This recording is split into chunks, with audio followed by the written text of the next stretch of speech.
There is one door at Graceland that has never once opened for a visitor. Not for a president. Not for a queen. Not for the 500,000 people who walk through that mansion every single year. For 48 years, an entire floor of Elvis Presley's home has stayed sealed off, and almost no photograph of what's up there has ever been made public. Fans have stared up that staircase roped off just past the living room, and wondered the same thing for nearly 5 decades. What is really behind that door, and why won't the Presley family let anyone see it? Stick around, because the real answer is stranger, sadder, and more human than any rumor ever imagined. Elvis Presley bought Graceland in the spring of 1957. He was only 22 years old, already the biggest star in the country, and he paid just over $100,000 for the property, an enormous sum for a young man who had grown up dirt poor in Tupelo, Mississippi. The estate sat on nearly 14 acres on the edge of Memphis, and Elvis never changed its name. He liked it just as it was. At first, it was simply a home for him and his parents, a place to escape the chaos that had swallowed his life almost overnight. But Graceland quickly became something more than a house. It became an extension of Elvis himself, filled with horses, a chimpanzee named Scatter who wore tiny outfits and caused chaos at parties, a meditation garden he built to get away from the noise in his own head, and rooms like the now famous Jungle Room, with its green shag carpet and jungle-themed furniture that felt like nothing else in America at the time. By the mid-1970s, though, the man living inside that house had changed enormously from the lean, electric performer who first walked through its gates. Elvis had gained a significant amount of weight. His shows had become unpredictable. Sometimes he dazzled a crowd.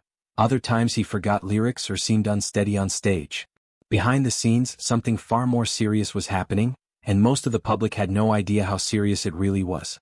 On August 16, 1977, Elvis was found unresponsive in the bathroom of his upstairs bedroom by his girlfriend, Ginger Alden.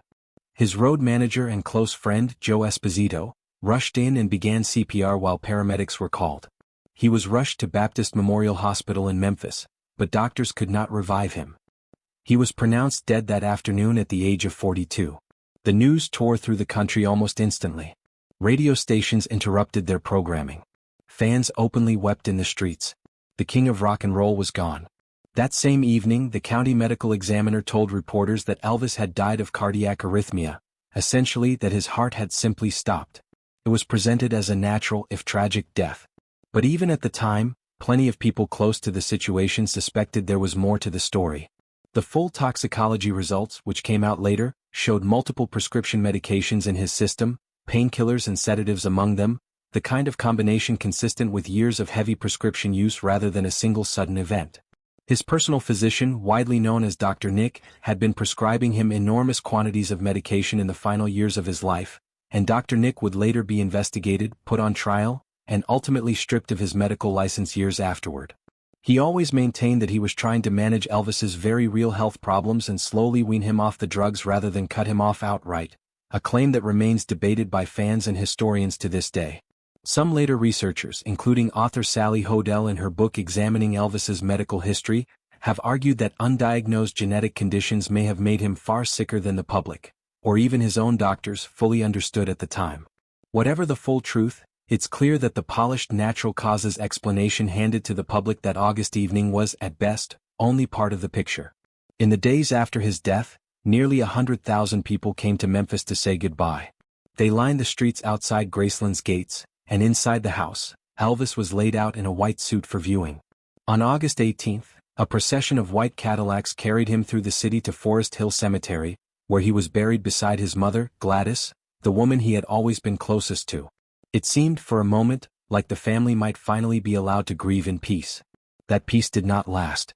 Just 2 days after the funeral, a group of men broke into the cemetery in the middle of the night and attempted to steal Elvis's coffin. They failed, but they did enough damage to the tomb to make the threat unmistakably real. His father, Vernon Presley, was devastated and terrified something like it might happen again. With help from local police, he quietly arranged for Elvis's body, along with Gladys's, to be moved. In the dead of night, both were reburied inside the meditation garden at Graceland itself, the very spot Elvis had built years earlier as his own private escape. That decision changed the entire character of the house. Vernon installed new security, brought in round-the-clock guards, and closed off access to certain parts of the mansion, most notably the entire second floor, the space that included Elvis's bedroom, his private office, and the bathroom where he had died. When Graceland finally opened to the public in 1982, after Vernon himself had passed away, tourists were allowed to walk through the living room with its stained glass peacocks, the kitchen where Elvis famously made his own peanut butter and banana sandwiches, the jungle room, and eventually his grave in the meditation garden. But the staircase leading upstairs stayed roped off. It still is today. According to Graceland's own staff and multiple family statements over the years, the reasoning has never been about hiding anything shocking. It has consistently been about privacy and preservation. Elvis reportedly told people during his own lifetime that even after he was gone, nobody was going upstairs, and the family has largely honored that.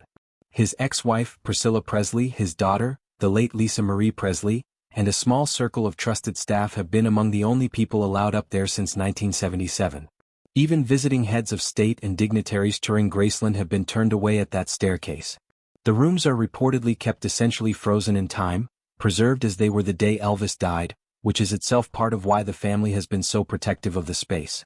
Opening it to tour groups would mean exposing some of the most intimate, unfinished corners of a life that ended far too suddenly, and the family has chosen for nearly 5 decades, that something should stay private even from history's biggest fans. Of course, when something is kept locked away for this long, people fill in the blanks themselves, and Graceland's closed second floor has inspired some of the wildest theories in celebrity history, chief among them the enduring rumor that Elvis never actually died at all. It started almost immediately. Within hours of his death being announced, a story spread about a man resembling Elvis buying a one-way plane ticket out of Memphis under a name he was known to use when traveling. Weeks later, a woman in Michigan swore Elvis had served her at a fast food counter. By the early 1980s, Elvis sightings were being reported across the country so often that a tabloid eventually created a running feature just to keep track of them.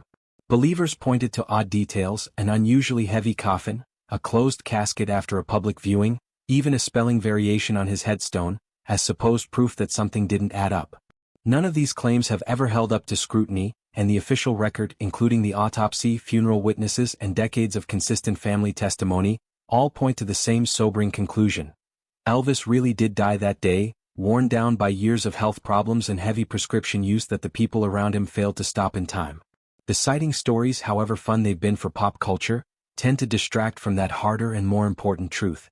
The story of that locked-off second floor took on a strange new chapter as recently as 2024. That spring, a company almost nobody had heard of, calling itself Nosany Investments and Private Lending, filed public notice that it intended to auction off Graceland itself. According to court filings, the company claimed that Lisa Marie Presley had taken out a $3.8 million loan years earlier and used the deed to Graceland as collateral, and that the loan had never been repaid. Riley Keough, Elvis's granddaughter and the trustee who had taken over the estate after her mother Lisa Marie's death in January 2023, was blindsided. Her legal team moved fast, filing an emergency lawsuit in Shelby County, Tennessee, arguing that the entire claim was fabricated, that no such loan had ever existed, and that the signatures on the loan documents had been forged. With the auction just a day away, a Memphis judge issued an injunction blocking the sale, ruling that Graceland was a unique piece of property and that losing it would cause irreparable harm to the public interest. Tellingly, nobody from Nosany Investments even showed up to the hearing to defend the claim. Reporters who tried to track down the company found disconnected phone numbers and conflicting emails, and shortly after the ruling, a representative for the firm said it was dropping the case entirely, though even that statement was murky and unconfirmed by the court itself. In the aftermath, reports emerged that the FBI had begun looking into the matter. Graceland stayed exactly where it has always been, in the hands of the Presley family, and the mystery of who was really behind the failed scheme has never been fully solved. So after everything, the coffin that was almost stolen, the medical scandal that took years to fully surface, the decades of sighting rumors, and a bizarre attempted fraud that tried to take the house itself, the biggest mystery at Graceland is still the simplest one: that locked staircase. And the real answer, as unglamorous as it might be, seems to be exactly what the family has said all along. It isn't a secret room full of shocking evidence. It's a private space, left almost untouched since a devastating afternoon in August of 1977, kept that way out of grief, out of respect, and out of a promise a daughter made to protect the last private corner of her father's life. Lisa Marie Presley spent her whole life guarding that space, and after she passed away, that responsibility fell to Riley Keough, who has continued to keep it closed to the public even while fighting to keep the entire estate in her family's hands at all. Maybe that's the part of this story people don't expect.